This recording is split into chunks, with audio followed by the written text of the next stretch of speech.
നിങ്ങളുടെ പല്ലിന്റെ വിടവ് കണ്ട് KSRTക്കാർ ബസ് ഇറക്കുമെന്ന്. ഏട്ടാ തെണ്ടി, എന്റെ പല്ലിന് മാത്രമല്ല വിടവ്, നിനക്കിന് വേറെ വല്ലയിടത്തും വിടവുണ്ടെന്ന് ഞാൻ കാണിച്ചു തരണോ? അതോ ഞാൻ പറയണം? നീ എന്റെ അരികിലിങ്ങ് വന്നാൽ മതി, ഞാൻ കാണിച്ചും തരാം, പറഞ്ഞും തരാം. നീ ആദ്യം നിന്റെ വിടവ് ആദ്യം എവിടൊക്കെ ഉണ്ടെന്ന് നോക്ക്, പിന്നെ നീ എന്റെ വിടവ് നോക്കാൻ പോ. ഞാൻ എന്റെ പല്ലിന്റെ വിടവും കണ്ടുകൊണ്ടിരിക്കുക. ഞാൻ പറഞ്ഞതല്ല കേൾക്കുന്നത്, എന്റെ പല്ലിനെ വിടവും നോക്കിക്കൊണ്ടിരിക്കുക. ഒരു കിട്ടിയെന്ന് നാഗമ്മ മനസ്സ് തങ്ക മനസ്സ്. ഒന്ന് ആലോചിച്ച് നോക്ക്. ഞാൻ ഇത്രയും ഇരുന്ന് സംസാരിക്കാം, അവൻ എന്റെ പല്ലിന്റെ വിടവും നോക്കിക്കൊണ്ടിരിക്കുക. നീ ഇങ്ങനെ വിടവും നോക്കിക്കൊണ്ടിരുന്നോ? നിന്നെ വിറ്റ് ഞാൻ കാശാക്കുക.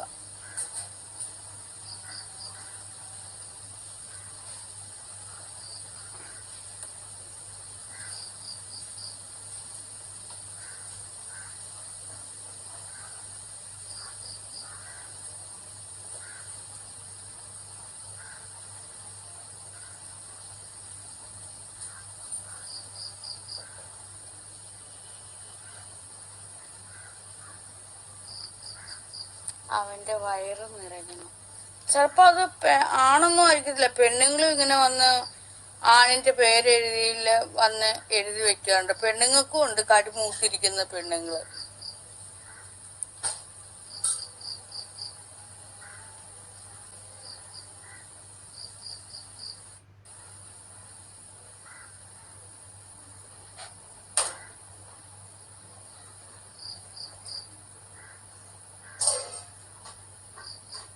ഈ വന്ന് എഴുതി വെക്കുന്ന എല്ലാവരും ആണുങ്ങളാന്ന് പറഞ്ഞുകൊണ്ടിരിക്കുകയാണ്.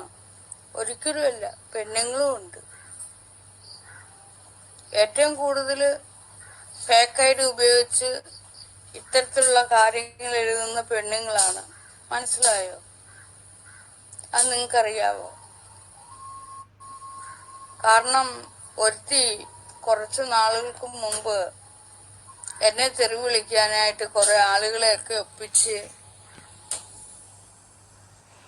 ഇറങ്ങിത്തിരിച്ച് രഹസ്യമായി കുറെ ആളുകള്, അത് സത്യമൊന്ന് കറക്റ്റ്, രഹസ്യമായിട്ട് കുറെ ആളുകള് ആ ഐഡി ആരാണെന്ന് തപ്പി നടന്നു.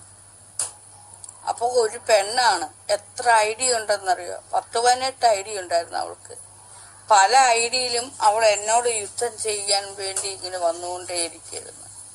അവൾ അറിയുന്നില്ല അവളോട് തന്നെയാണ് ആ യുദ്ധം എല്ലാം ചെയ്തതെന്ന്. പക്ഷെ ആൺപിള്ളേരിത് കണ്ടുപിടിച്ചു അവളൊരു പെണ്ണായിരുന്നു എന്ന്. അവള് പല പേരിലും ആണുങ്ങളുടെ പേരാണ് കൂടുതൽ യൂസ് ചെയ്തത്.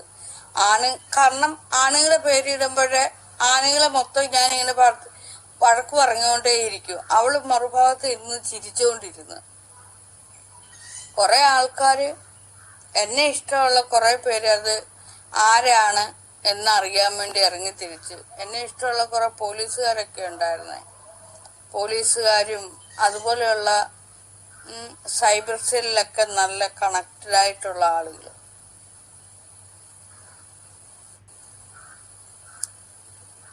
അത് ഇടക്കാലത്താണ്. എനിക്ക് കുറച്ച് വക്കീലന്മാരെയും പോലീസുകാരെയൊക്കെ വേണം. എനിക്ക് കുറെ കേസുകളുണ്ട്. അതിന്റെ പിന്നാലെ ഞാൻ ഇനി ഒന്ന് പോകാൻ പോവാം.